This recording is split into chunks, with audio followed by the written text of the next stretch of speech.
Itulah yang diakui oleh Salomo, bahwa Tuhanlah yang menentukan semua-semuanya.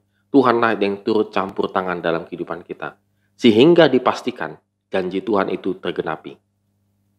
Oleh karena itu, good leaders, pada hari ini kita kembali lagi merenungkan bahwa banyak sekali janji Tuhan dalam kehidupan kita yang bisa kita capai, yang bisa kita miliki gitu ya, dan bisa terwujud dalam kehidupan kita. Tapi sayangnya kadang-kadang kita lupa untuk mengikut sertakan Tuhan dalam setiap urusan kehidupan kita.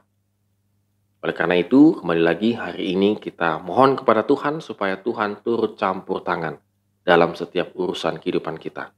Dan pasti Tuhan akan membuat kita berhasil. Amin. Terima kasih telah menonton video ini. Have a nice day and God bless us.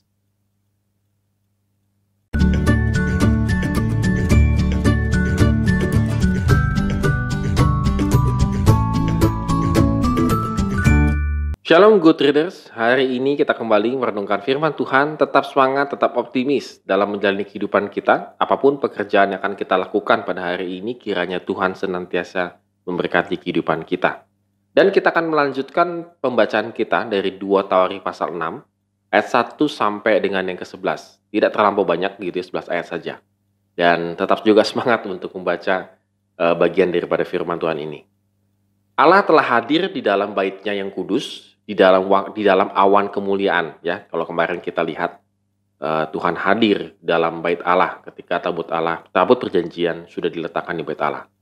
Dalam bagian ini Salomo berbicara kepada seluruh jemaat Israel yang berkumpul di kompleks bait Allah. Itu memang kompleks sebenarnya ya.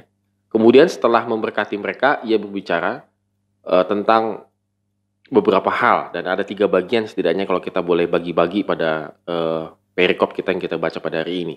Bagian yang pertama yaitu pujian karena tergenapnya janji Allah bagi Daud, ayat 4 sampai dengan yang ke-6. Fokus daripada pujian ini adalah bahwa Allah menggenapi apa yang dijanjikan kepada Daud.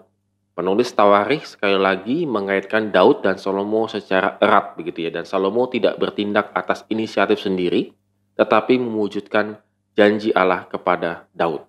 Ini penting sekali ya, karena memang supaya tidak hanya nama Salomo saja yang ada, tetapi sebenarnya ini adalah dari Daud. Salomo juga digambarkan sebagai raja yang sangat mengerti karya Allah dalam pembangunan bait Allah. Meskipun ia yang berupaya keras untuk menyelesaikan bait Allah, ia mengakui bahwa Tuhanlah yang terlibat secara penuh melalui janji dan tindakannya. Di ayat yang keempat. Dan bait Allah itu dimaksudkan menjadi tempat kediaman nama Allah. Ayat 5 sampai dengan yang ke-6. Dan nama menunjukkan kehadiran di tengah umatnya. Jadi ini kesadaran daripada Salomo. Luar biasa. Kerendahan hatinya, dia juga mengingat Daud. Lalu dia tahu bahwa ini semua bisa terwujud karena semata-mata karena Tuhan. Bagian yang kedua, kita bisa melihat bahwa tentang peranan Salomo di ayat ke-7 sampai dan ke-9. Dan Salomo menjelaskan mengapa bukan Daud sendiri yang membangun bait Allah. Dan Salomo menjelaskan bahwa Allah memandang maksud baik Daud untuk mendirikan bait Allah. Kita sudah tahu ada alasan tertentu memang kenapa bukan Daud, tetapi setidaknya Tuhan tahu bahwa maksud baitnya Daud itulah yang Tuhan perhitungkan. Untuk menjadi bahwa bait Allah ini juga ada Daudnya, bukan semata-mata karena Salomonya. Nah, kita yang ketiga yaitu pujian karena janji Allah kepada Daud dipelihara, ayat 10 sampai dengan ayat ke-11. Salomo kembali kepada pujian. Di sini setidaknya muncul 3 hal, bahwa Salomo menyebut Daud sebagai bapaknya dan ia penerus tata ayahnya. Juga persetujuan Allah atas pekerjaan Salomo menunjukkan campur tangan ilahi, dan terakhir adalah nama Allah kembali dimunculkan. Jadi, good readers, kita bisa melihat di sini bagaimana pujian Salomo ini ada 3 hal yang diulang-ulang, triangle gitu ya. Ada 3 hal yang diulang-ulang tentang bagaimana ada perannya Daud, ada perannya Tuhan, dan juga kembali lagi itu adalah untuk memuliakan nama Tuhan. Kita bisa kembali lagi merenungkan dalam kehidupan kita sehari-hari bahwa janji Allah itu teguh selama-lamanya. Ia campur tangan dalam kehidupan kita sebenarnya. Jadi janji Allah ketika kita percaya kepada Kristus, maka Tuhan memberikan janji-janji pengharapan luar biasa. Apa saja janji Allah? Silakan baca Alkitab.